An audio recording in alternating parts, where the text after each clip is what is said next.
이게 약간 그 어려움이 몇 가지를 시행을 하면 적응이 될 줄 알았는데 그 고통이 계속 새롭다. 계속 새로워요. 그래서 이쪽으로 가는 게 마냥 너무 편하지는 않다라는 생각을 조금 하게 됐던 것 같기는 해요. 새로운 길에는 늘 그러겠죠. 가시밭이 있는 거겠죠. 그러겠죠. 그래서 어쨌든 그 흡수력과 뚝심이 진짜 핵심이다. 중요하다. 근데 원장님께서 항상 아이들한테 강조하는 것도 좀 연관이 있지 않나요? 습관을 하는 거는 템플릿을 만들어서 계속 돌리는 거니까. 습관, 템플릿. 네. 네. 왜냐면 저는 잘 되는 사람들은 기본적으로 하루 일과가 정해져 있는 부분들이 있다고 생각해요. 정해진 루틴이 있다고요? 네. 그 루틴의 퀄리티가 그 사람의 퀄리티하고 저는 거의 흡사하다고 생각하거든요. 아침에 뭐 책을 읽는 습관이든 저녁에 자기 전에 뭐 독서를 하던 운동을 하던 근데 그렇게 좋게 만드는 루틴이 얼마나 그 사람에게 많으냐가 그 사람이 얼마나 일을 잘하거나 성장할 수 있는가를 판가름 짓는 가장 좋은 지표라고 생각을 하고 그리고 저는 습관을 할 때 누적 숫자를 중시 여기는데 누적 숫자? 네, 그러니까 그 사람이 뚝심을 가지고 일했던 그 성과를 숫자로 증명할 수 있는 거죠. 예를 들면 하루에 3개씩 감상을 적었는데 제가 한 6,600개 적었거든요. 뭘 적었다고요? 하루에 한 2개에서 3개씩 제가 오늘 잘한 일이나 잘한 일? 네.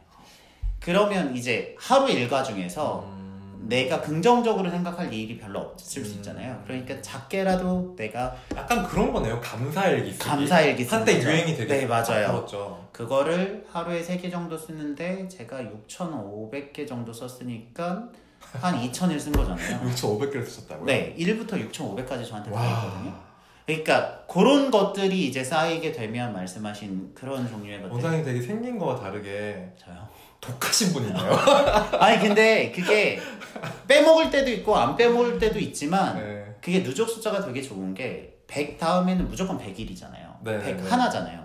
그러니까 이틀 뒤에 해도 100 하나고 다음 날에도 100 하나니까 마이너스가 없어요. 그게 되게 중요하다고 봐요. 그러니까 축척을 하는 방향에서 좀 더 빠르게 플러스냐 느리게 플러스냐의 문제지 마이너스가 없잖아요. 그러니까 누적 숫자라는 개념 안에서는 무조건 파지티브만 있기 때문에 제가 그거를 2,000일이 걸렸지만 2,000일을 매일 했다는 얘기는 아니니까요.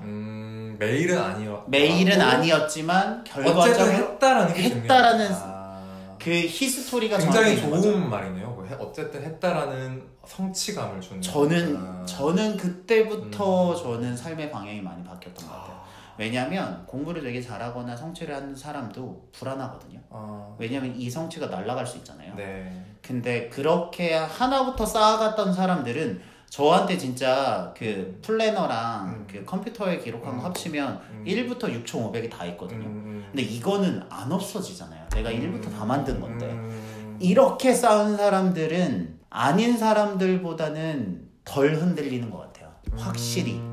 근데 그런 습관이 하나가 있는 사람이 있고 2개가 있는 사람이 있고 저 2리터 물 마시기 같은 거 하거든요. 그러면 한 병 마실 때마다 쓰는데 제가 한 500개 정도 마셨나? 그러니까 그렇게 계속 인생 전체를 통틀어서 누적돼서 어떤 지표로 숫자로. 그쵸. 그러면 뭐 운동이 될 수도 있고 물 마시기가 될 수도 있고 감상이. 그럼 이 사람은 계속 그 숫자가 올라가기만 하고. 저도 오늘부터 한번 해봐야겠는데요. 그건 괜찮아요. 햄버거를 몇 개 먹었나. 예를 들면. 근데 유의미한 성과면 더 좋고. 근데 저는 그게 그 사람에게 있어서 예를 들면 물 500개 마신 게 누구한테는 대단하지만 별거 아닐 수 있잖아요. 하지만 그걸 한 그 사람에게는 의미 있는 성과가 될 수도 있죠. 그것들이 쌓이면 뭐 강연이 오기도 하고 그게 책이 되기도 하고 그게 방송이 되기도 하고. 그러면 원장님은 어쨌든 아이들을 교육하실 때 그런 것들을 강조해서 하는 게 이끌어 주시려고 하시는 저는 해봤으니까 본인이. 네, 저는 최대한 일상을 루틴하게 만드는 연습을 하는 게 그 사람의 성공 방식에 저는 가깝다고 생각해요. 예를 들면 저 티셔츠도 이거 똑같은 거 11개 있거든요. 그러니까 이게 11개 있으세요? 네, 똑같은 거. 그러니까 진짜 스티브 잡스가 부러서 비싼 거 아니에요. 이거 한 2만 원 정도 되는 티인데. 약간 비싼 거면 위화감 느껴질 뻔했어요. 그렇게 삶을 똑같이 맞춰놓고 최대한 에너지를 아껴서 그 남은 에너지로 다 일하는 거죠. 그래서 이렇게 가는 쪽이 저는 누군가가 봤을 땐 되게 단조로울 거라 생각하지만 액티비티의 활동의 숫자가 많고 다양하기 때문에 단조로울 틈은 없거든요. 저 그 말 들으면서 좀 궁금한 게 있는데 네. 물어봐도 돼요? 뭐 아무거나 물어봐요. 예전에 그 아침형 인간, 새벽형 뭐 인간, 올빼미형 인간 되게 그렇죠. 유행이 불었잖아요. 뭐예요? 저는 새벽형 인간? 새벽형 인간에 가까운 것 같아요. 제가 이 말씀 왜 드리냐면 저는 어쨌든 새벽형은 절대 아니에요. 제가 잠이 많기 때문에. 근데 사실은 뭐 한때 막 그 열풍이 불면서 뭐 아침형이 더 건강에 좋다 뭐 그런 얘기 있었잖아요. 근데 사실은 저는 개인적으로 아침형이 좋고 뭐 올빼미형이 나쁘다 이게 아니라 A란 사람은 아침형이 맞을 수 있는 거고 B란 사람은 올빼미형이 맞을 사람마다 다르잖아요. 지금 말씀하신 것처럼 굉장히 체계화된 루틴에 따라서 착착착착 살아가는 게 좋다 나쁘다를 떠나서 어떤 원장님 같은 분한테는 착 맞고 좋을 수가 있는데 또 어떤 나는 자유로운 영혼을 가진 사람이야 하는 사람한테는 그 잘 짜진 루틴 자체가 굉장히 큰 스트레스로 다가올 수가 있잖아요. 제가 궁금한 거는 뭐냐면 그런 잘 짜진 루틴이 만약에 내가 자유로운 영혼을 가진 사람이야 혹은 아이야 그런데 그런 잘 짜진 루틴을 들이밀거나 한번 해봐라고 했을 때 나는 내 스타일은 이게 아닌데 라고 힘들어하면 그럼 어떻게 되는 거예요? 그거는 약간 이런 거랑 비슷한 것 같아요. 플래너 쓰는 게 잘 맞는 사람이 있고 안 맞는 사람이 있어요. 해보고 나서 안 되면 버리면 되죠. 근데 저도 생각보다는 되게 창의적이고 위아래 업다운이 심해요. 그러니까 다른 사람이 볼 때는 그렇게 느끼지 않겠지만 저는 업다운이 되게 심한 편이거든요. 예전엔 더 했고 근데 습관을 하면서 좀 안정적으로 됐죠. 그러니까 그 템플릿이 있다는 거지 그 템플릿의 컨텐츠가 정해져 있다는 말은 아니잖아요. 그러니까 제가 계속 말하지만 저 예전에 포토샵 학원을 간 적이 있어요. 포토샵 학원을 가면 되게 창의적인 직업이잖아요. 가면 제일 먼저 시키는 게 단축키 외우는 거 먼저 시켜요. 왜냐하면 창의적인 작업을 하더라도 그 룰을 익히는 과정은 기계적인 거죠.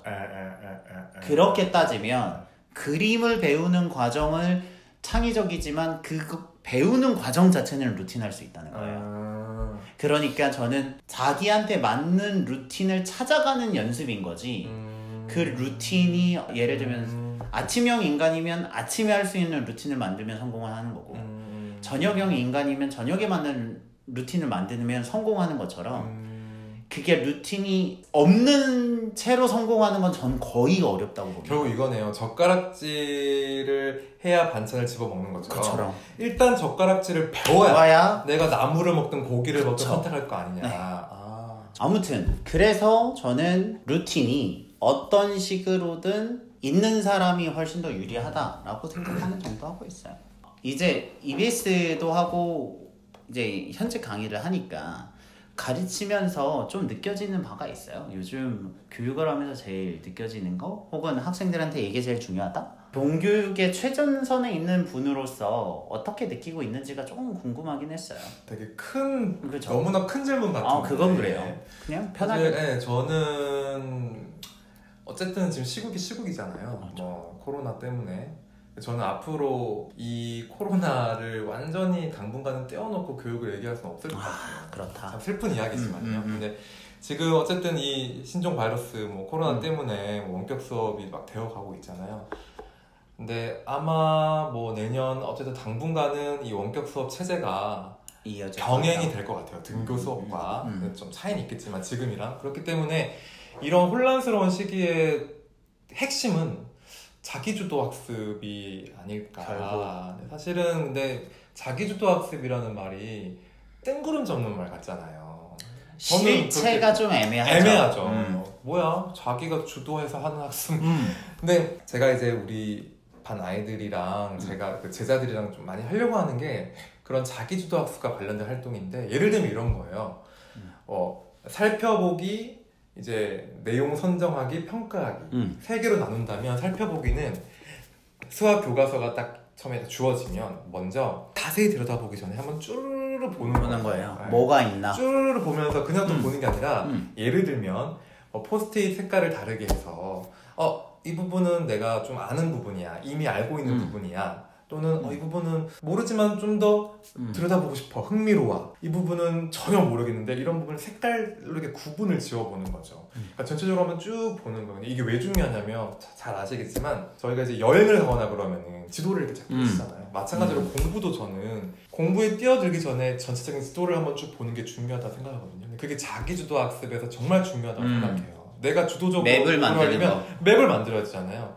그래서 쭉 이렇게 보고 그다음 내용 선정하기는 뭐냐면 누가 교사든 부모님이든 이거 회가 아니라 직접 내가 공부할 거리를 선정을 해보는 거예요. 근데 교과서 안에서도 충분히 가능한 게 성취 기준이라는 게 있잖아요. 이 차시에서 아이가 학생이 꼭 알아야 되는 기준이 있거든요. 성취 기준이라고. 성취 기준을 먼저 학생한테 알려주는 거예요. 야, 너 여기서는 이걸 알아야 돼. 그러면 아이들이 의외로 그래요? 그러면은 좀 보면서 그럼 여기서는 이런 활동을 꼭 해야겠네요 라고 의외로 잘 끄집어내요. 물론 처음은 어려울 수 있는데 몇 번 하다 보면 그럼 내가 직접 선정한 활동이기 때문에 아이들은 더 집중할 수밖에 없거든요. 그런 것들. 또 평가하기 같은 경우는 평가도 요즘 뭐 말이 많잖아요. 과정 중심 평가 말이 많은데 어쨌든 그거와 연계돼서 일방적으로 자 이거 하세요가 아니라 거꾸로 좀 생각을 해보는 거예요. 그러니까 뭐 여기서는 이러이러한 것들을 평가를 해야 되는데 어떤 방법으로 어떤 내용을 평가해보는 게 좋을까? 자기평가, 동료평가, 체크리스트, 뭐 설문지, 활동지 많잖아요. 평가 방법도.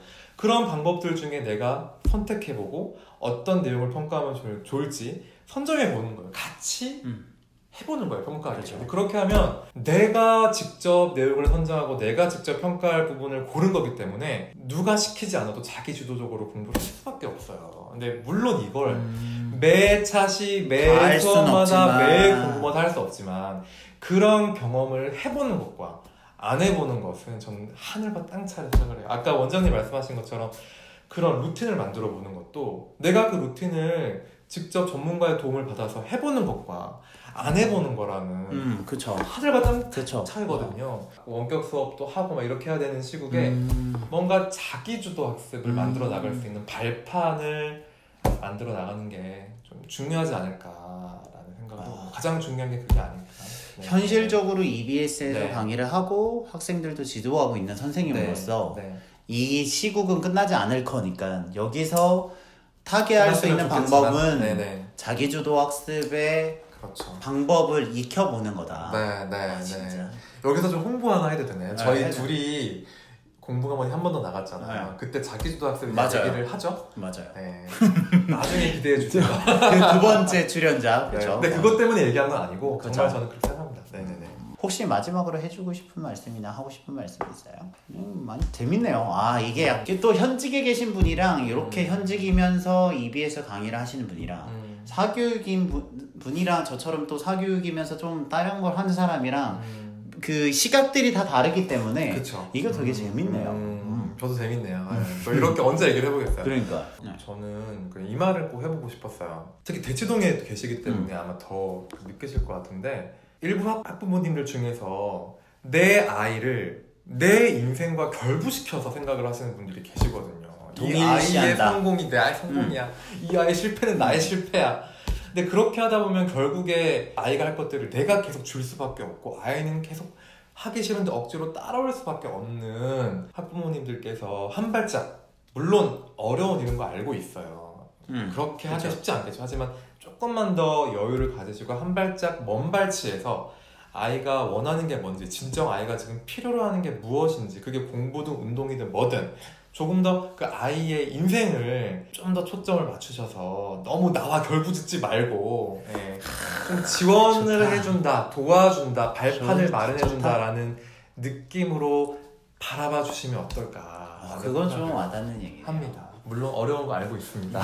하지만 그런 생각을 조금이라도 해주시면 어떨까.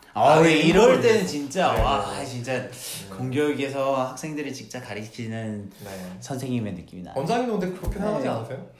그렇죠. 근데 그런데 이게 현실이 있고 이상이 있어서 그렇다고 마냥 다 맡길 수는 없고 마냥 다 당길 수는 없고 그 사이에 밸런스를 어떻게 지킬 건가가 적절한 수준의 개입과 방임이 정말 제일 어려운 주제인 것 같긴 해요. 그거를 잘 이제 맞춰가야죠. 네, 숙제겠죠. 영원한 숙제. 그쵸, 영원한 숙제겠죠. 네. 이렇게 그 EBS에서 꿀단지 선생님으로 활용하시는 박영준 선생님을 모시고 한번 이야기를 나눠봤고요. 다음에 또 좋은 기회가 있으면 한번 더 보면 좋겠습니다. 초대해 주셔서 감사하고요. 여러분들의 교육을 응원합니다. 저희들은 대치동 캐슬이었습니다. 감사합니다. 감사합니다. 다음에 또 봬요. 네, 수고하셨습니다.